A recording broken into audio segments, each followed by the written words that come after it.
And we're back with the Lakers Fast Break channel. Once again, it is 9 o'clock Pacific time. We're going to be talking some Phoenix Suns. Our guests are preemptively tied up at the moment, but they will be here. So for now, I'm your host, Sean Grace, aka Magic Man, with my co-host Joe Soro. And Joe, as we tip off this talk about the Phoenix Suns, just give me your overall impressions about what you think the that team may look like this year. Well, if there's ever been a team set up to win ASAP, it's the Phoenix Suns of the 23-24 season. They have three players that will be making $50 million a year next year. Three, not one, not two, three. And then they have DeAndre Ayton making about 34. So this is as top heavy as you can get. New ownership there is pretty determined to make sure that they come in with a bang. As a matter of fact, probably looked at winning time and said, you know what, I want to be Dr. Buss. I want to win a title my rookie year as an owner, even though technically he had that baseball entrance like at the late in the season, but if you don't play enough games, you can still qualify next year as a rookie. So the Suns, in a lot of ways, just like the Lakers, they have to stay healthy. Durant has to stay healthy. And there's still some questions about DeAndre Ayton. I still feel that DeAndre Ayton is going to get moved.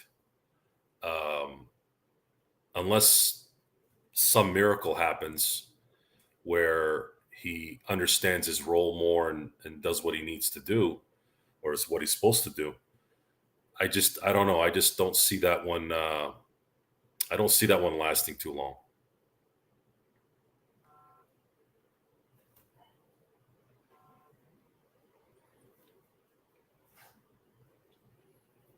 Sean, you're on mute. Yeah, as we wait for our guest John Voita from the Bright Side of the Sun and the Suns Jam Session podcast. We're here just briefly talking about the Phoenix Suns. And Joe, do you feel at any way, shape, or form that the introduction of Frank Vogel as the coach for the Phoenix Suns will make any difference? I don't know yet. I really don't know how I can gauge Vogel's presence next to this much star power. If I had to base it on the attitudes of the players, if Vogel is vocal, let's say in practice, similar to how he was against Russell Westbrook, from what we heard, is Devin Booker one of those guys that can handle constructive criticism? Early reports say he's not good at that. DeAndre Ayton also isn't good at that. Bradley Beal, I've never heard any problems with him. And Kevin Durant, despite his flaws, just wants to play. So I've never really heard him have any issues with coaches or anything like that. And he seems like Joe, if you see something that he doesn't and you're able to explain it to him, I think he's very coachable. He really is. He's not standoffish at all. He's never been standoffish with head coaches. Look, he's had a great career. He's going to be a first ballot Hall of Famer. He's an MVP. He's a champion. But his career is muddled so much because of the mental drain that he's had since 2017. Because I really saw Kevin Durant as a player and as a person of someone who just kind of was cerebral, very Jamal Wilkes-esque in a way. I mean, Jamal Wilkes had a flair. He had like a charisma too, just like smooth. That's calling him silk is why. But there was a smoothness to Durant, how he played ball, how beautiful jump shot he had, and he was his physique and his entire life is perfect for basketball. But the mental part really, really, really went downhill when he went to Golden State, and he's really never recovered. He looks like a broken man sometimes mentally, not from a basketball standpoint, but from the outside part of basketball. It's interesting how we've seen some stuff with Kareem Abdul-Jabbar on Winning Time, and we know the history of Kareem Abdul-Jabbar. As much of, I guess, as much of the torment that you'd see in those guys, at least with Kareem, he had control over it. I feel like Kevin Durant can't let go of outside noise affecting him.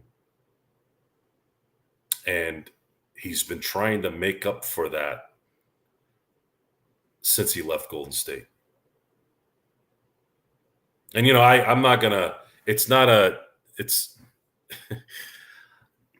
I get the Draymond Green fascination, especially with Steph and Clay and the Golden State Warriors. But I'm not a fan of Draymond Green. Never have been, really. He has a good game when he was playing well.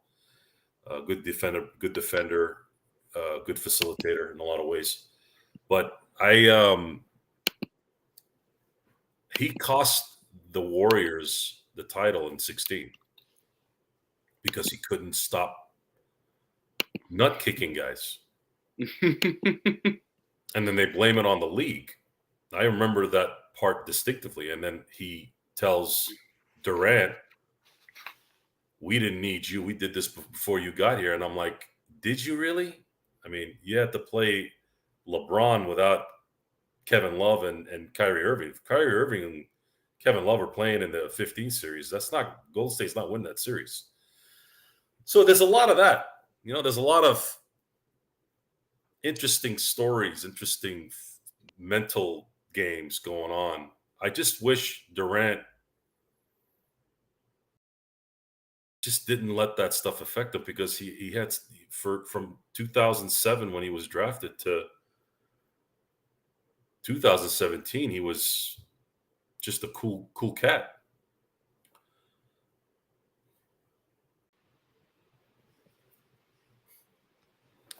Unmute, Sean. Welcome into the pod, John. Thank you for coming in. Oh, I appreciate it. Awesome. No problem, man. You were doing double duties. I was on your pod. You and Matthew were great, man. Just happy to have you in, and welcome. No, it's great. I love your color of purple is almost as beautiful as ours. Almost. So as we welcome Mr. John Voita. John, you're the managing editor of the Bright Side of the Sun. You're also the host of the Suns Jam Session podcast on YouTube. Got a great following. I love what you guys do. So, John, just please introduce yourself to our audience and let us know what you're working on. No, I appreciate you guys having me on again, Sean. You nailed it. Managing editor, brightsideofthesun.com on SB Nation. Massive Phoenix Suns fan for quite some time, going all the way back to 1988. Actually grew up in Los Angeles, San Fernando Valley. I bleed Dodger blue. Doesn't make a lot of my readers happy on Bright Side of the Sun. I co-host the Suns Jam Session podcast with Matthew Lissy. It's John and Matthew Jam. Yeah, we're real clever over there. So, obviously working on a lot of things, preparing for a very exciting season for the Phoenix Suns. Matthew, looks like you're joining us too. But a very exciting season for the Phoenix Suns. On the site right now, we're just going through all of our player previews, getting our readers and our listeners primed for the season that lies ahead of the Phoenix Suns, which is one of the most highly anticipated seasons that we've had in the history of the franchise. 100%. And we also want to welcome in Matthew Lissy. Matthew, hello. Welcome to the program. Happy to have you aboard. And gentlemen, I'll introduce you to my co-host. This is Mr. Joe Soro, Joe also happens to be an unabashed Dodger Blue fan, John. So Good guy. You guys have that in common. When you see the lights flicker, that's the game I'm watching right now.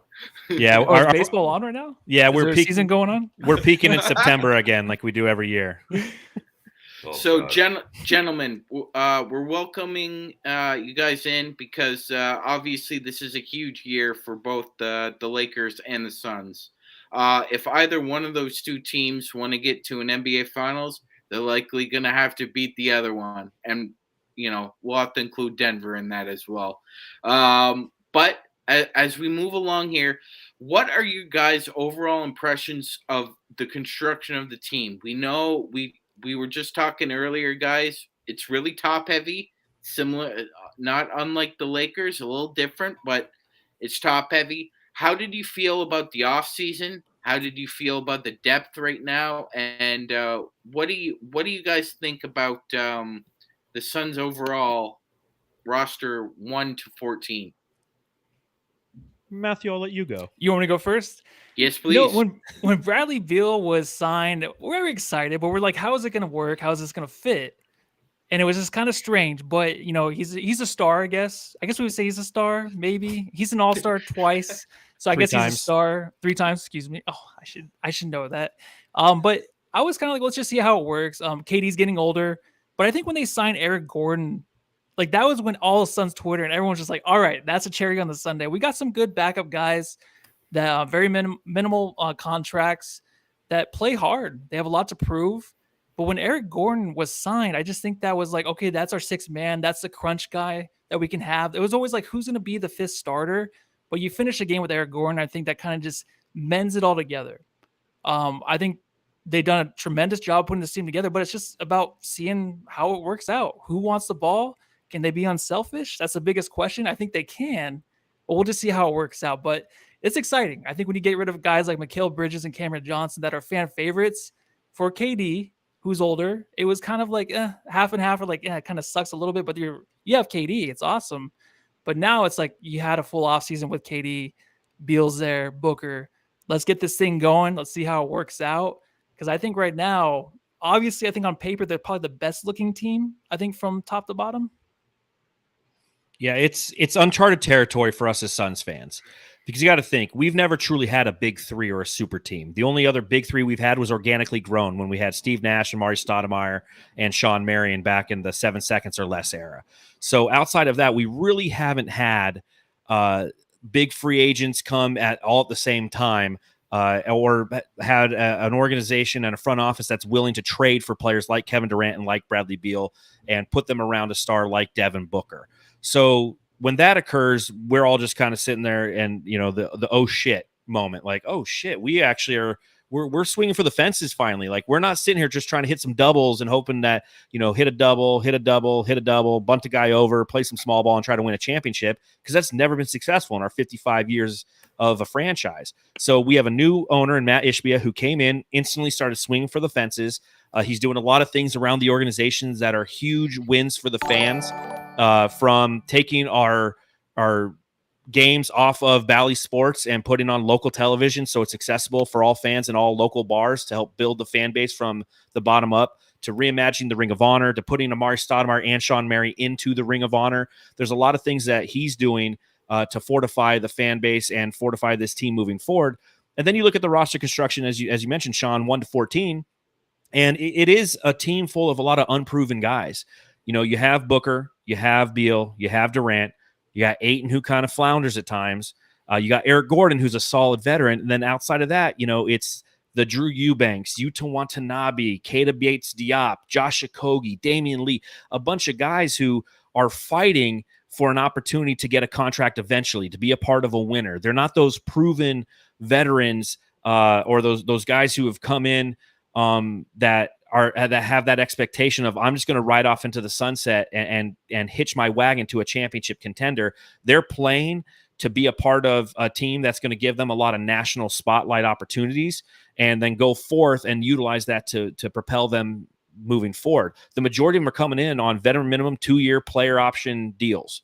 and things go well for him, they're going to cash in. Things don't go well for them this year, or there's injuries or things of that nature, they're going to run it back next year. So it's just a really different roster construction than we're used to seeing out here in Phoenix.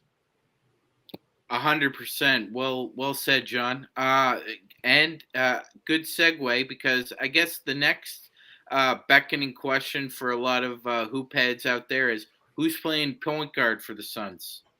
Oh, positionless basketball, Sean. Yeah. We've all heard of it, right? It's all positionless until you play a team and they're playing positions. The news coming down is it's going to be Bradley Beal primarily, but you take a look at it, from a playmaking standpoint on B-Ball Index, he's somebody who has the ability to be a quality playmaker, as does Devin Booker. So it's going and Kevin Durant can bring the ball up. So it's not going to be a traditional point guard per se. It's just going to be a lot of people who can initiate an initial offense. And I see them doing a lot of kind of what the Golden State Warriors do. It's just a lot of movement on offense. That's what's going to allow them to be successful. It's going to be back screens and cuts, and trying to free up those shooters, create gravity opportunities for Booker, Beal, and Durant, and then allow defenses to collapse on them and then find open shooters around them. So you're not going to get that traditional point guard. For us who've been watching CP3 for the past 3 seasons run the high pick and roll with DeAndre Ayton, that's going to be kind of a thing of the past. Ayton can run the pick and roll with Bradley Beal and with Devin Booker, but that's no longer going to be the featured part of this offense. Praise be to God, because DeAndre Ayton's hands are a little too small to catch the ball on a consistent basis. And I think that they need to utilize Ayton in different ways. And by having a non-traditional point guard, that it might actually assist him in how he executes on the offensive end. Yeah, like Heavy Duties does say, do you think we'll miss CP3? I think the first No, I won't at all. I'm so sick of the rip in the through. playoffs. In the playoffs, we won't miss him because he didn't help much at all. He did, I think, score 14 or 14 points or something. But anyways, CP3 we'll miss him in the beginning. But I think this is Book's team. He's going to be the point guard. He drastically improved last year, facilitating the ball, getting guys involved. He's always looking to improve. This is definitely his team in Phoenix. He wants to have the ball, the last shot. He's going to make it work. And you would think there would be some cohesion between him and Ayton playing 5 years together. No, there's none. So he still has to work on that. But he has a lot on his shoulders going into this year, but I think he's ready to take it on. I think he's going to be definitely the point guard to start the season. It's not going to look good right away. There's going to be a lot of mistakes. There's going to be a lot of just guys getting used to their situation and their roles. But as the season goes along, after we stop missing CP3, Book will pick it up, I think. Yeah, I'm not going to miss him. I respect CP3, but I mean, look at where he is in his career. We're going to miss him. We were slow, sloggy offense, half court, just wait. High screen and roll, high screen and roll, high screen and roll. Oh, shit. Josh Okogie in the corner, air ball. Oh, I'm good. Yeah, no, that's a great description, John. When you think of his career, you almost think of, that nice toast out of the toaster, but he's soggy bread right now. Unfortunately, just given the age, it's just soggy bread. And can we both agree that we don't like the Warriors? Is that common ground for us all? 100%. This is common ground for us. We both rip all over them. We both love purple and can't stand the Warriors. Okay, I'm down with that. So we get to watch CP3 on the Warriors with Dario Saric, another former Sun, who's big ass Saric who can't jump over a nickel. We get to watch that and be bonded by watching that, and hopefully watching them struggle. Oh, John, we've mentioned this more than once on Lakers Fast Break. We actually think that there's a Hurt Locker situation going on in Golden State that I don't care what Steve Kerr thinks he could do. He's not going to be able to cross those wires, man. No. At some point in time, Draymond Green and CP3 are just going to collide like two planets. It's bound to happen, and we're all here for it. But as I transition into my co-host, Joe Soro, Joe, what do you have for John and Matthew? Do you guys see DeAndre Ayton finishing the season as a Sun? Matthew? Our favorite thing is to talk about DeAndre Ayton, so I'm very excited about this question. I predict, this is my prediction. I think in order for the Suns to win a championship, he has to be the second or third best player on this team. It has to happen. If you're going to go through Giannis, we just got done talking about Giannis in the East. you have to have that center. You have to have the domination underneath defensively to stand up against somebody. And I think he can be that guy. But my prediction is it's going to start out slow. I think he's going to really kind of gain some confidence. And this is just me believing again. And I'm going to be let down, but this is just me believing. He'll gain confidence. And by the end of the year, I'm not talking about stats. I'm just talking about the most dominant guy and the guy that you need, the most probably valuable player on this team, second next to Book. It has to be DeAndre. And he has to be that guy. But I believe it can happen. It's just going to take the span of the season, but he has to get in the reps and he has to play hard every game. That's a lot to ask from DeAndre. But I believe him this year. I'm just ready to be let down. Are you guys always this positive? No. Have you watched the pod? We trash DeAndre Ayton for a living. It takes 2 days after the season where I'm like, all right, I got to start believing in him again. We're all obviously familiar with Sean. You're on mute again. Yeah, no, I was gonna say they're right. They're right, Joe. These two men speak facts. So you guys have gotten on the DeAndre Ayton. I've gotten on him as well because he's been a pumpkin. Mm-hmm. I haven't heard that one. Yeah, we try to keep the show for the Apple purpose. Family show, yeah. Right. So I'm trying to think Frank Vogel is a defensive specialist. That's his thing, right? Yes. And this is actually a really, really good team for him to go and coach at because the offense is pretty much taken care of. He's going to put these guys in position to play good team defense should they listen. Is DeAndre Ayton going to play the big man role the way he's supposed to?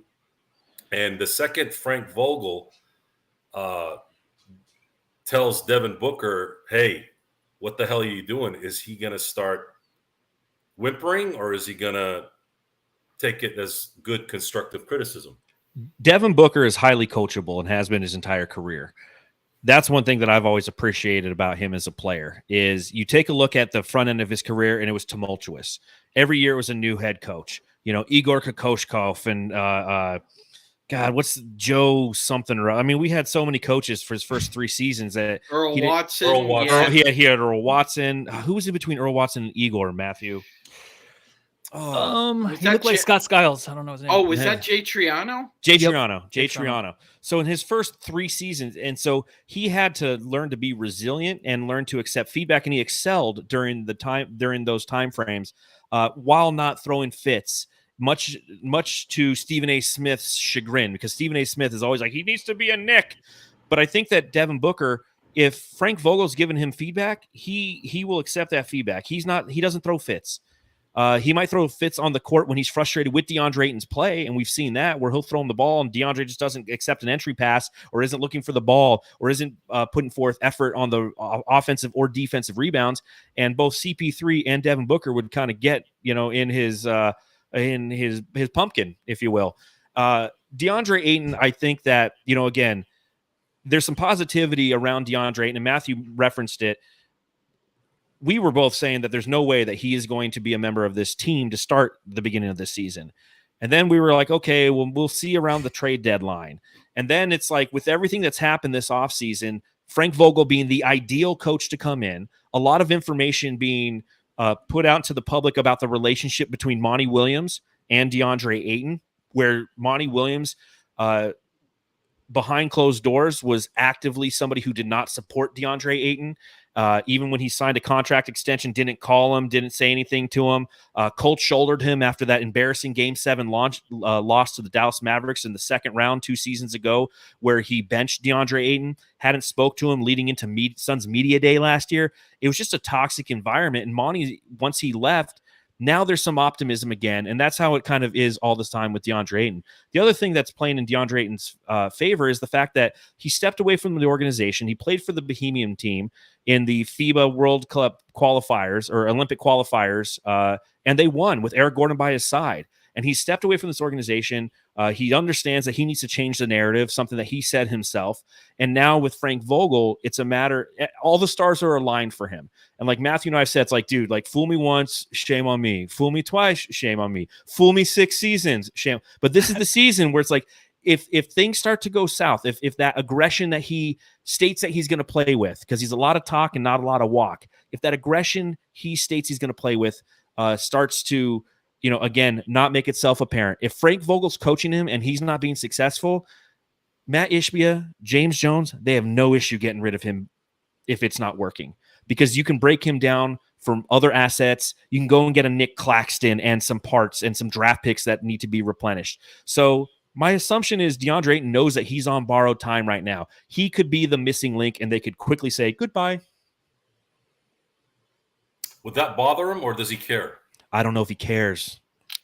That's the issue. When you're playing next to Devin Booker and CP3 and KD, like, who's had the best opportunity in his career to be around amazing competitors? DeAndre effing Ayton.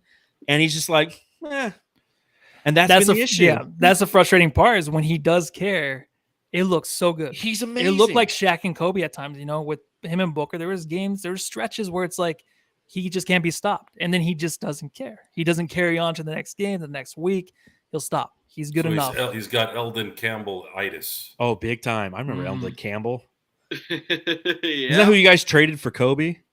No, he would have been the next. If Shaq had demanded 140, Jerry West was ready to drop Eldon Campbell. That would have been the last piece to get the. But gotcha. Complete side note, but how much are you guys loving winning time right now? I love it. I'm eating it up, man. I'm not a Lakers fan in any way, shape, or form, and I just love it. I grew up, just watching those teams. So that's a good show. I just hope Jason Clark's blown it out of the water as Jerry West. I mean, yeah, I know he had a problem with his portrayal, but he kind of was maniacal foghorn leghorn. That's just the way it goes sometimes when you're portrayed. But getting back to James Jones, guys, one of the most unenviable executive positions probably in the past 10 years. So he's got to deal with a ton of injuries last year. I was looking up. You guys had 6 different starting lineups in 5 or more games, including one where you had 11. So he's had to basically fortify a roster, basically running top speed, trying to get the wheels on the ground last year. So with what he has in his tool bag now, John and Matthew, do you feel confident that if somehow, some way, because we're going to have to deal with injuries too, if the Suns have a bit of an injury problem, say a couple weeks or that, do you feel confident that the depth is at a certain level where it's not too much of a concern? Matthew, you want me to go? Yeah. Yeah, it's not. I think last year was really tough because you had a lot of guys that were stepping up, like Bismack Biyombo, Jock Landale, who were playing huge minutes at the center position, and they're just not used to that. Everyone was just so long-winded by the end of the year. It just took the toll on them.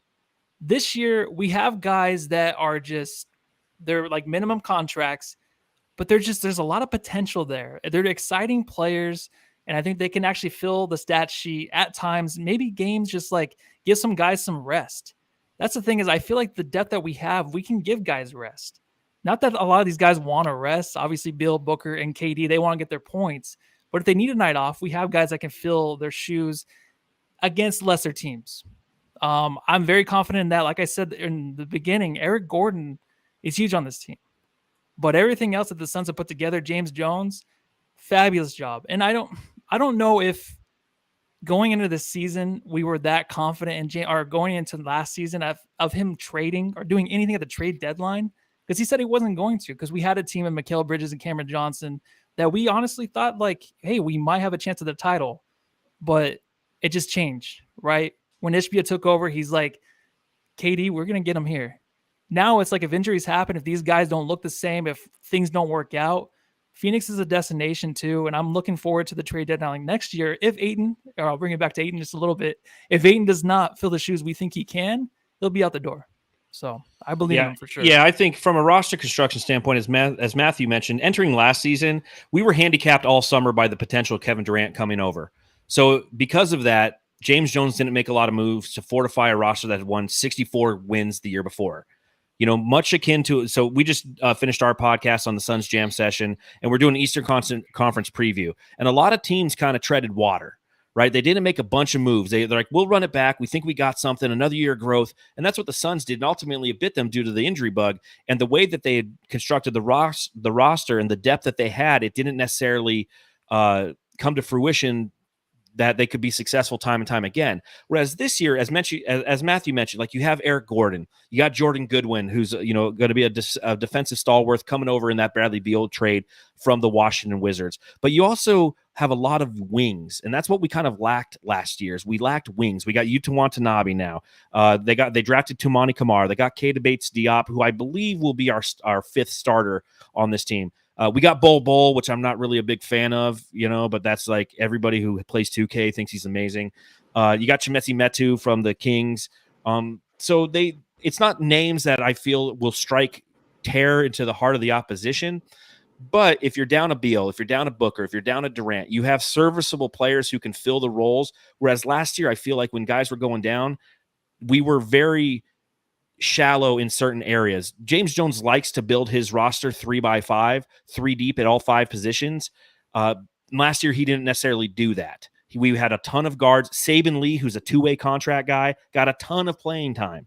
And that's because we didn't fortify our guard depth. And when CP3 and Devin Booker were in and out of the lineup throughout the middle part of the season, that was unfortunate for the Suns. And they still finished with the 4th seed. So the team was good, but they just never had a chance to truly get cohesive. And I mean, you guys saw the Denver Nuggets became a buzzsaw. The Nuggets were a buzzsaw, John. They really were. How did you really feel like overall when you won that 4th game and it was going back to Denver for Game 5? Did you guys think maybe we got a chance here, or was it more it's fool's gold? It's fool's gold. You definitely think you have a chance, but you also knew that it took 2 historic performances by both Kevin Durant and Devin Booker to make it happen. They had to spend everything they had, combining for like 81 points just to beat that team. Whereas the Denver Nuggets, as we all witnessed, just did it so effortlessly. They're a team that possessed organic chemistry all over the court, and the way that they could run that offense and play defense, you always had a puncher's chance because of the talent of Devin Booker and Kevin Durant. But once you lose the next game. I was at Game 6 when they lost, and it was just like I went into it kind of being like, yeah, this is it. Like I know what this is. But still, all the national pundits are like, who really gave the Nuggets a hard time? The Timberwolves. I'm like, you kidding me? We at least won a couple games against them. Come on. Exactly. Jeez. I believe it was Bruce Brown, champion of the Denver Nuggets, who also made that comment. I just thought it was just patently absurd, like just completely ridiculous. Come on, bro. Like, seriously.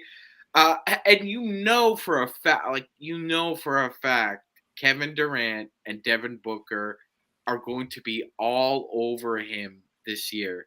Oh yeah. When they play, I'm almost sure of it, John. I expect Kevin Durant or Devin Booker to posterize Bruce Brown this year at some point and he might not even think it's coming. It's coming. It's coming. It's coming. You can't make those comments and get away from them. Those are the things that Devin Booker and Kevin Durant live for, and that DeAndre Ayton has no idea ever existed. As we continue on here, we're rolling along. We welcome in our podfather and host, Gerald Glassford. Gerald, welcome to the pod. I want to thank John and Matthew for stopping by, especially later in the evening. So I truly appreciate it, and it's most welcomed. And anytime you guys want to stop by back to talk NBA, the Phoenix Suns, or anything else going on, please go ahead. You're always welcome to do so. But the question I'm going to have for you guys is going to touch on what's coming up down the road for you guys. Not exactly what's now, because obviously we've seen that the organization is in an they're basically everything's an all in. They're putting all their chips on the table, and they're saying, let's go ahead and see what we can do.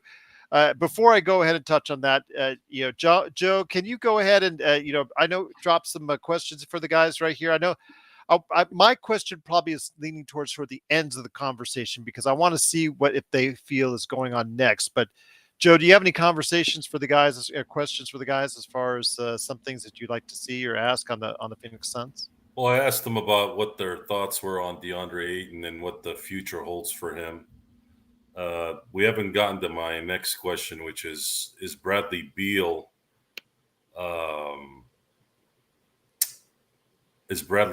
going to work playing pretty much the same position as Devin Booker? Or will he do the right thing and come off the bench? There's no need to have him come off the bench. There's no. I've never heard that one actually. I haven't heard that one yet. That's interesting. I don't think it's going to happen. I think Beal's if you're going to get a guy on the team that is playing Booker's position, I think Beal's a perfect guy. He comes off a team that never won anything. And I don't know if that's a good thing. So we have to see if he can actually, play on a team that's going to win something and have some fight in him every night, because Booker expects the best from all these players. But there is a video. This. I'm like the body language guy. There's a video of the team walking out. I think it's in some college university. Was it UCLA? They're walking out of the practice facility. Booker's first with everyone trailing behind him. Guess who's behind him on his phone, just doing his thing? It's Bradley Beal. He's a follower. He's a perfect guy next to Booker, I think. That's why I said Booker, I feel like, will be the point guard on this team. Beal's going to have huge nights this year to win games for the Suns, obviously. But he's going to fall in line. I'm not saying that Booker's going to tell him everything to do or anything like that, but he's going to be okay being that second or third guy, I think. I don't think there's going to be any issue there. I think it mostly is going to be KD. But Booker and Beal, I think they're gonna mesh well. Give it like a month or two, though. Yeah, no, you look at the recent champions, right? So Denver Nuggets just won a championship. Jamal Murray isn't technically a traditional point guard. He's more of a score first guy, but he has developed playmaking over the years, right? You look before that, Steph Curry isn't your traditional point guard, right? He's a shoot first guy. You look before that, the Milwaukee Bucks, Drew Holiday is more of a traditional guy, but he's more of a defensive stalwart, right? These aren't traditional playmaking guys. So I think that, and the year before that was you guys. And who was your starting point guard in the finals run? Was it Kentavious Caldwell-Pope? No, I believe it was, we had Alex Caruso and Rajon Rondo playing. Yeah, and Rondo was coming off the bench, right? So that was your traditional point guard. And again, Alex Caruso. So again, when you look at the kind of the construction. Well, I'm sorry. When you have LeBron on your team, it's unique. He won the assist title in 2020. He was actually playing point guard. He was actually the point guard. And I think that gets left out at how amazing that year was in terms of his initiating game. But I was sitting there and no, 100%. You're right, though. I realized at the end, I'm like, wait a minute, LeBron's going to win the assist title. Like, well, that's how good LeBron is, right? He can sit there and go, you know what? I want to win an assist title, and then he goes and does it. Like, that's how great he is. But at the same time, like, my point is, Bradley Beal, Devin Booker, that backcourt with playmaking and shooting and defense, because Devin Booker's an underrated defender. I don't know if any Lakers fans give him props, but we've seen his development as a player over his 7-8 seasons and how he's dedicated himself to the defensive side. And while he gets cooked like everybody else does in this league because it's an offense first league, he gives a shit or gives a crap, family friendly. He gives a crap on defense. And that's one thing you have to do is you have to have that give a crap guys.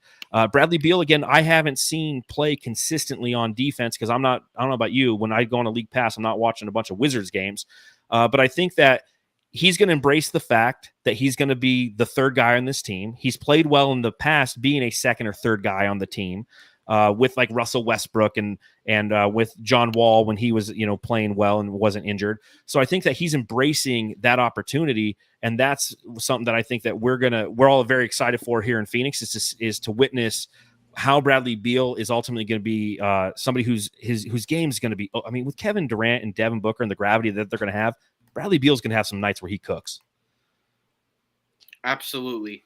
And as we segue into another segment, gentlemen, since there has been a lot of roster movement with the Suns, I'm thinking of one player right now who I think could really stand out for them off the bench. That would be Josh Okogie. There are certain guys who just make winning plays in the NBA, and there are certain guys that play a certain style. Bruce Brown, Josh Hart, Ayo Dosunmu, Josh Okogie. These guys all fit a particular role.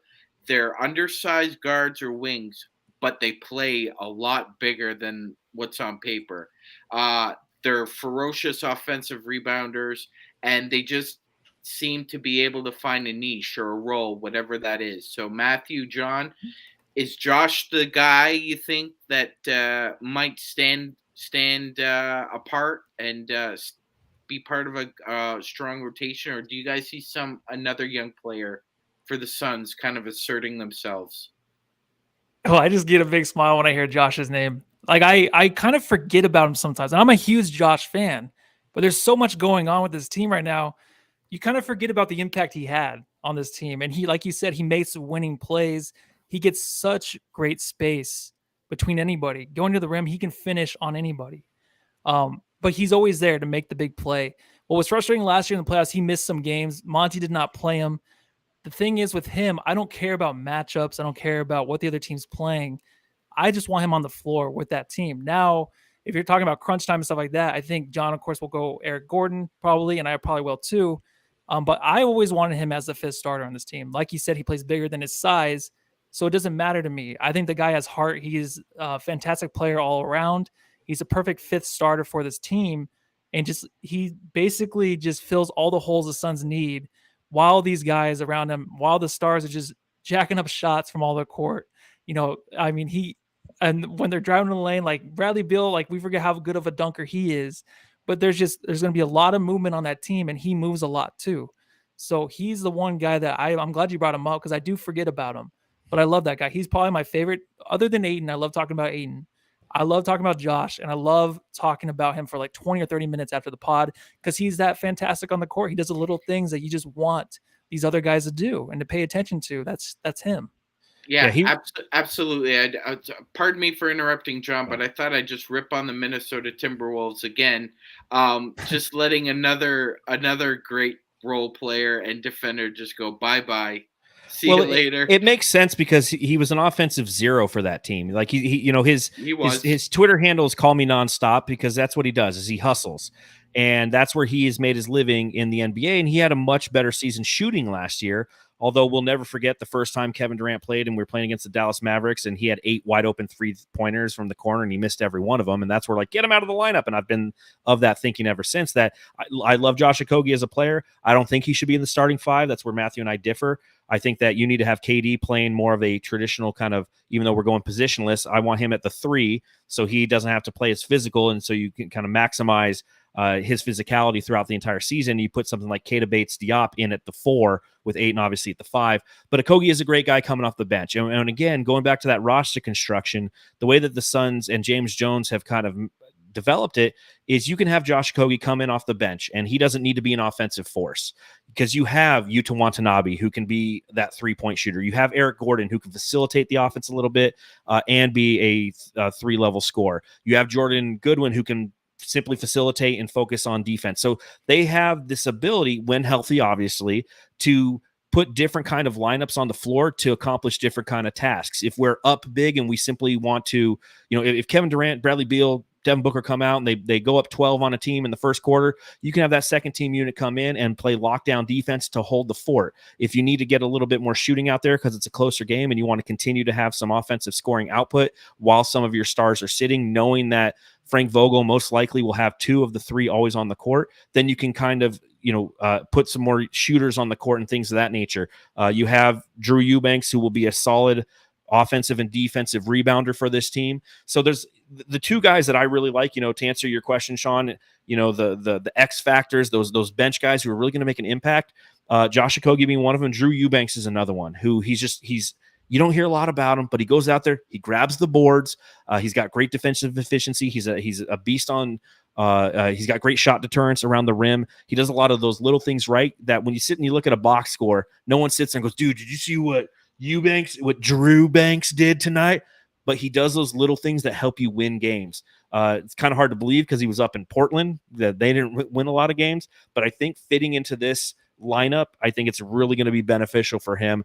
And the Suns backed him up, with a couple more signings, Bol being one of them, who again, I said a little bit earlier, not a big fan of Bol, but they did sign a two-way contract for Udoka Azubuike, who I think is just another physical force guy. So you have some size, you have some wing depth, you have some shooting, you have some defense. It's a lot of little things from a roster construction standpoint that for me just makes sense, whereas in years past, they just didn't always make sense.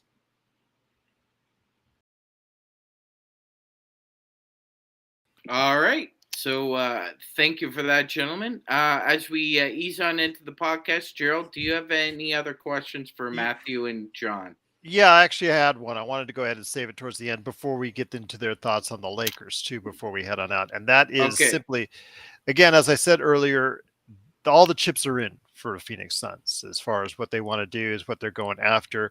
They didn't not just go above one tax bracket. They went above two. They just basically gave the middle finger to the league on the CBA. And they just said, you know what, we're going to go in all the way, whatever the ramifications are, whatever as far as the ultimate outcome and whatever the inflexibility we have going forward as a organization. The thing I want to ask is, are you guys concerned about the future if something doesn't happen or break for you guys the right way in the next 1 or 2 seasons? I don't think I am. I think that when you have Kevin Durant, when you have Bradley Beal, when you have Devin Booker, you still have outs. And DeAndre Ayton's contract as well. So while it does look a little grim, and I know that the day that we traded for Bradley Beal, which was Father's Day, I was like, what are we doing? For all those reasons that you just stated, Gerald. It's like, hold on, like, this isn't us. We don't just say, throw caution to the wind, especially going into a new CBA where there's such stringent restrictions on acting this way.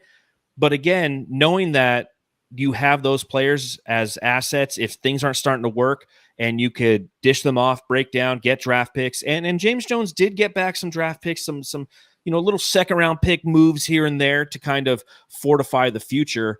But knowing that we don't have control over a first round draft pick until I'm like 50 and I'm like 40, that's kind of a scary thing. But at the same time, we have to focus on right now. We aren't the Lakers. We haven't won 17 championships. We've won 0.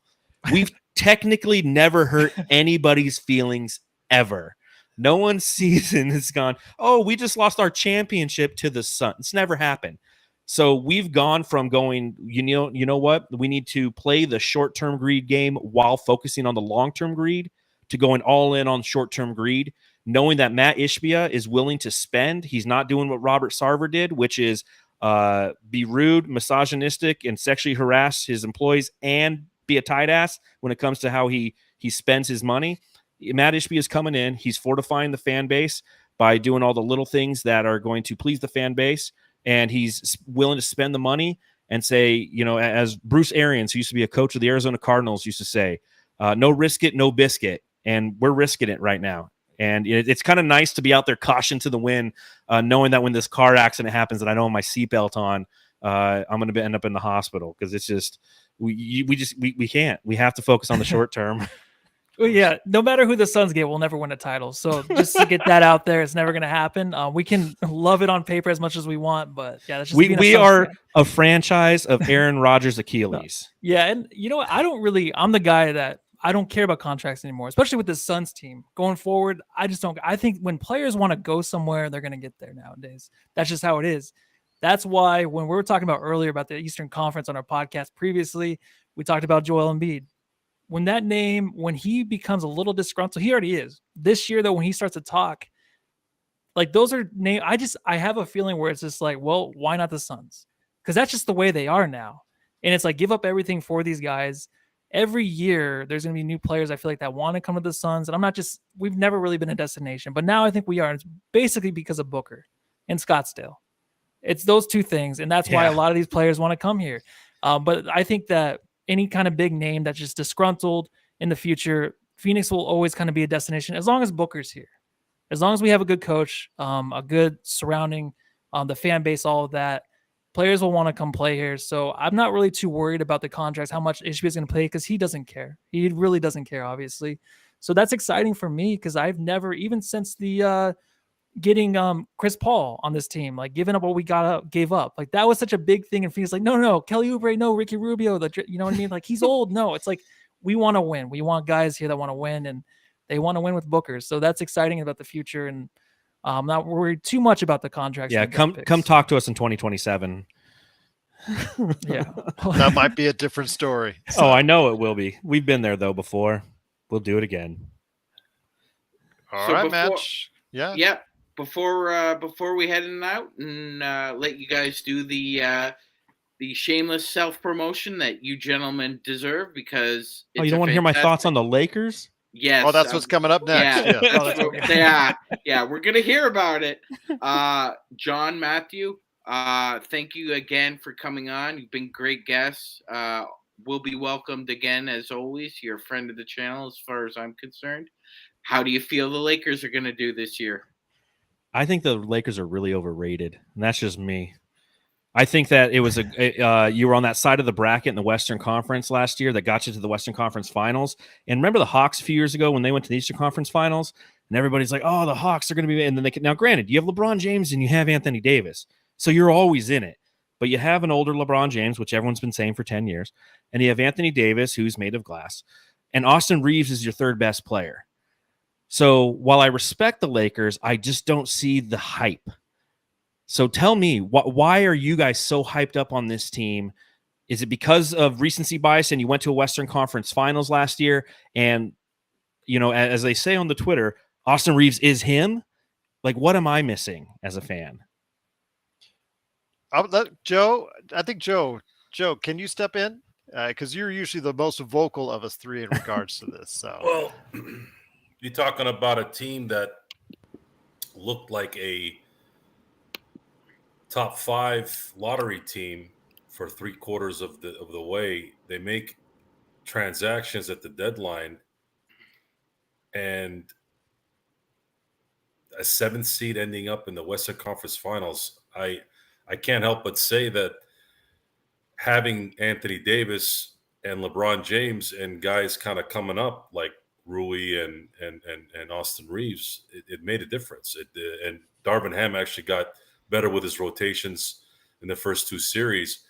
This team had no business being in the Western Conference Finals, but it seems like LeBron always seems to find a way to extend his playoff series.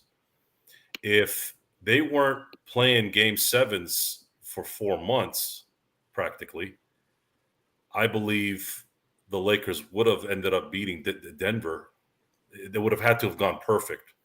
But I believe they could have beaten Denver if AD and LeBron hadn't run out of gas. Why it's going to be better this year is because they actually have youth and depth. Now, we haven't seen some of these guys play with these guys. But if you've watched these guys play, like Gabe Vincent and Christian Wood and these guys, I mean, this thing would have to collapse. This thing would have to be run like a circus, meaning Darvin Ham would have to screw this up for them to not be a productive juggernaut, a productive team, I should say. So overrated. It's going to come down to injuries. It always does. That's really all it is. But if LeBron James and Anthony Davis are playing, no, they're going to win 50 games. That's one thing I push back on a lot of people in Suns Twitter is they look at last year's standings and they think that teams like the Denver Nuggets are going to win 50 games instead of 53 last year. And it's like, you got to understand that since the Western Conference came into fruition in 1971, only 6 times has a Western Conference number 1 seed had 55 or less wins. Like last year was the exception, not the rule. The Western Conference, as talented as it is, was very, I mean, you guys were the 7 seed with how many wins? 43. Okay. And like we ended up being the 4th seed and we had like 45. I mean, it's like it was that sandwich. So I think there's going to be a little bit more disparity this year. And it's, as you know, one thing that Matthew and I are doing on the pod is we're trying to understand where that disparity is. Who swings up, who swings down. Now, again, with the Lakers, like Rui Hachimura, lightning in a bottle, or is that sustainable? Because he came over and he played very well. Jared Vanderbilt, I absolutely love. And I will say, at the trade deadline last year, I was frustrated. Because why does the league always bail you guys out? You guys were screwed. You had Russell Westbrook, you had no outs, and the league's like, hold on. We'll get, the Utah's like, here's Jared Vanderbilt, and here's Rui Hachimura, and here's some wings that complement exactly what you guys need. Like, is Rob Pelinka that good of a GM? Is he that good of a GM to swing those deals? Like, why do people just go, you know what? It's the Lakers here. Take our good guy, give us some crap, and then you guys put it together. And to your credit, you put it together. So I was frustrated with that. And again, I don't know it. Like is Austin Reeves him? Like, that's your third best player, right? I think that's what we're trying to determine, and how we gauge that from his play in the Team USA. His offensive skills, I don't really question as much. I think he's going to be a really solid 15 to 20 point player for the Lakers, with the kind of load that's being asked of him, especially if he can lighten the load for LeBron and AD during the course of the season. Defensively, we do have some concerns, but then again, for us, we've talked about it earlier today. It's like found money. This guy's an undrafted individual. Oh, yeah. This guy was not expected to do very much, if at all, in the league. I mean, how many undrafted individuals becomes NBA starters? A very small amount. So The entire Miami Heat team. yeah, exactly. Outside of them, there's like scores of NBA teams who don't even have undrafted players on their roster. So yeah, definitely feel fortunate to have him as a number 3. I don't think he's an all-star, but I do think he's someone who can be a major contributor on a winning team. And I think that the team is set up as far as depth-wise to handle a lot of things during the season that a lot of other teams can't. So where a lot of teams might be struggling in February and March, I think the Lakers will go ahead and find some prosperous times. And I agree with Joe. I see right around a 47 to 52 win season for the Lakers. Do I think they're going to be at the top of the Western Conference? No, nor do I think that they care to. I think they just need to get in a point where they need to have at least one round where they're where they have the home court advantage and be able to take that momentum from there. Yeah, I agree. That's the best way to approach it. Again, we were talking a little bit about the Dodgers earlier, but that's been the running theme with the Dodgers is we always peak early. It's like August and September, we start just going on these huge runs, and by October, we're spent, and next thing you know, pitching's out, and the Dodgers are out of the playoffs again and again and again. I'm tired of it. I don't think it's that, John.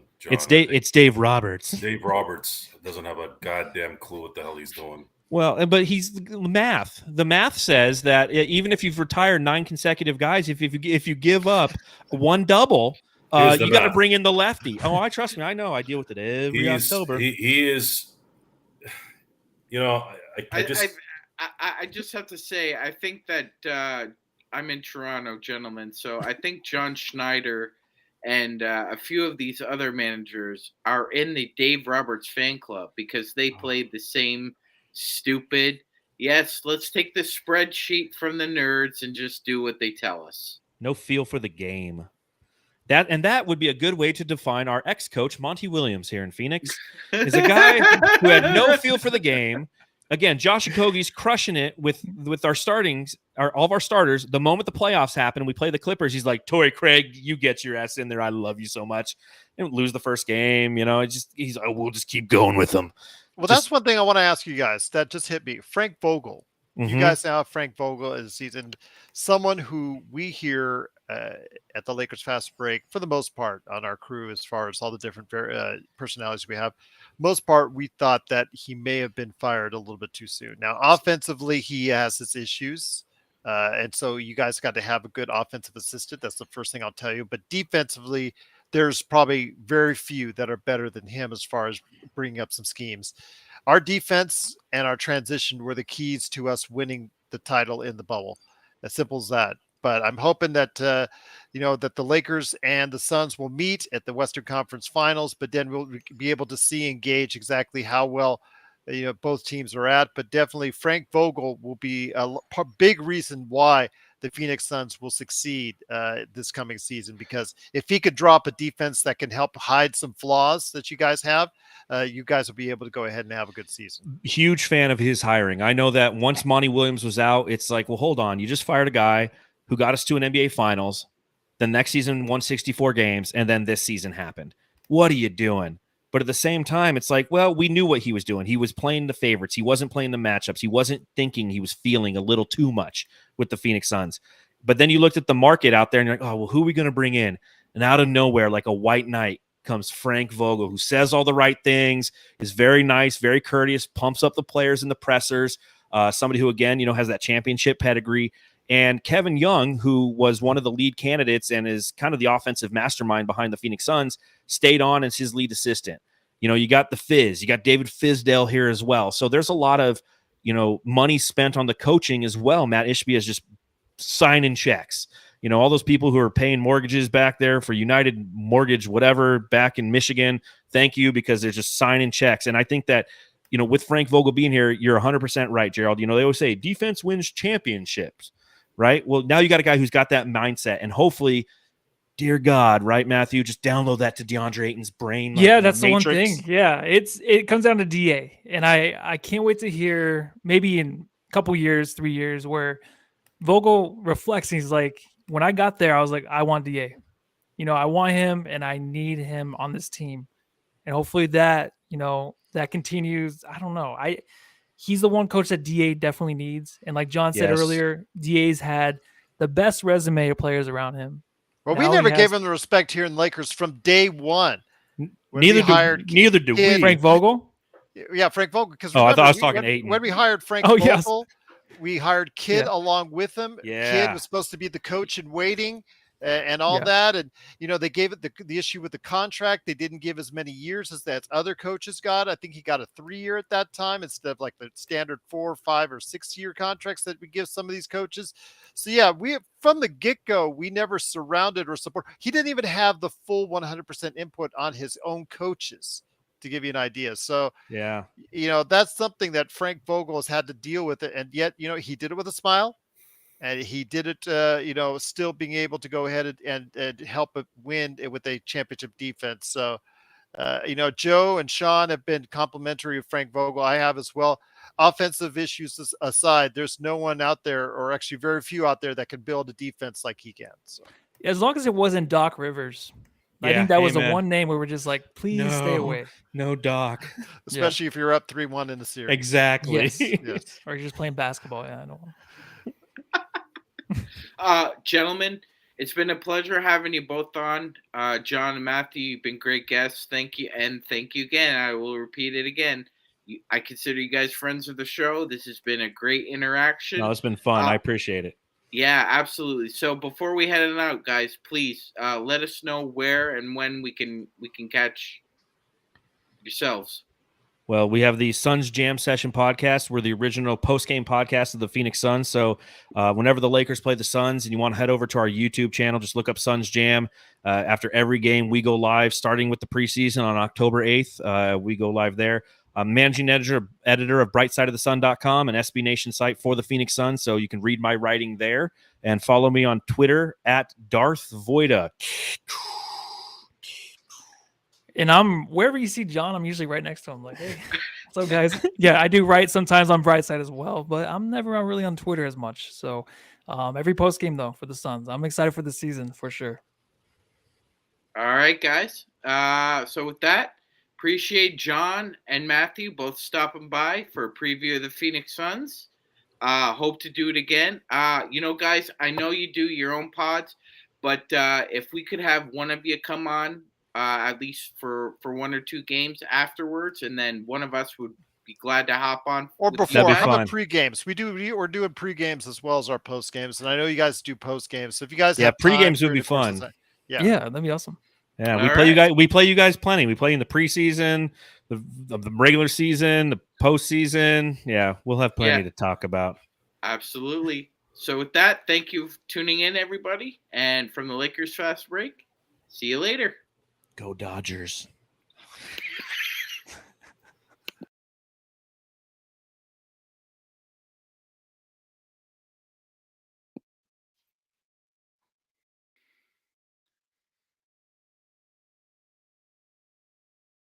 All right, that was fun. All right. Appreciate you guys having me on. Yeah, thank you, John. Thank you, because I know you were doing double duty tonight. Thank you very much, sir. Yeah, no worries. Yeah, I mean, we just. It's the off season, so we just do one a week. We're doing Tuesdays right now, and because we're just getting ready for the season. Because here we go, man. This is I'm so ready to be disappointed. This is what we do, man. We're Suns fans. No, it was great to have you on. Appreciate it. And yeah, like I said, if you ever need any of us on your show to talk, we're more than happy to stop by, or definitely want to get you guys in here for some pre-games if that's possible. No, I appreciate it. And so, Sean, just email you because I got your email now. Just email me, man. Perfect. Anytime you want to link up, John, I'm with you, brother. Thank you very much. Perfect. And by the way, I wanted to say face to face, thank you for your service. My I appreciate that. My brother's in the Canadian Armed Forces, so God bless him. Yeah, it's family, man. So I appreciate. I hear you. Yeah, 10 years Army cook, man. I fed an army, literally. Literally, yeah. And now I manage restaurants. It's like, fuck, I couldn't get out of the goddamn restaurant. Oh, shit. Oh, man. Food is following you everywhere. I'm telling you, man. It's like, why do I weigh so much? Oh, yeah, you know. Well, when I walk in the restaurant, they're like, would you like to try this? Well, but of course. Don't mind if I do. That's some delicious bacon. So, no, I really appreciate it, guys. Good luck this season. I hope you guys lose. All right. Keeping it real. Oh, man.